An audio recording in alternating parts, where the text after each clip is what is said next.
3 weeks after we heard the city and BC Housing had come up with a tiny home solution to some of the sprawling tent structures we see along the rail trail encampment, we know the first location for a tiny village, and it's not far. Just across the street on Crowley is where the first tiny village will go. Like any new project in a neighborhood, we expect that there could be some change that comes along. You've got 60 new residents that are going to be coming in here, but I'm very, very hopeful that this is going to be a smooth transition where we have an experienced operator on the site 24/7 to support residents that are coming in to stay in this location. People in the businesses along Crowley are apprehensive about it. They've already had difficulties being as close as they are to the existing rail trail encampment and fear this could make matters worse. We have had some problems already with the homeless being so close to us. They've broken into our backyard, we found drug paraphernalia, and we get a lot of wanderers back and forth here, yeah. So having this tiny village even closer, I guess, worries you?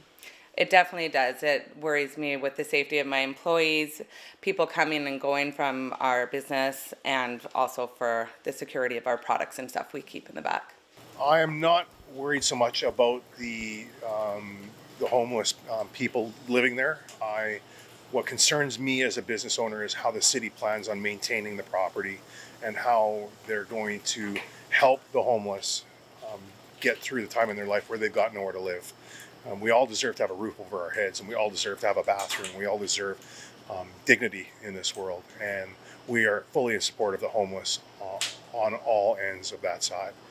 We do help out with the homeless, often doing soup runs out of our kitchen, and just they need help. We just want to make sure the city does it right and that they manage the infrastructure and they keep this tiny town proper. Already there have been incidents of people having their, backyard storage areas broken into, and there's concern that those sorts of problems might intensify with it coming even closer. So as with any new supportive housing or sheltered site, the city's commitment is to review calls for service, police and bylaw calls for service before, during, and a couple of months, weeks, years afterwards to see if there's any change. And we'll adjust enforcement options for those if there is an issue that arises. It sounds like it's going to be well managed, and I think that there'll be security around, and I'm just happy that people have a warm, safe place to be. Yeah. Talking to some of your neighbors, there's apprehension. Some have had people get into their back storage areas already, but you don't seem too worried.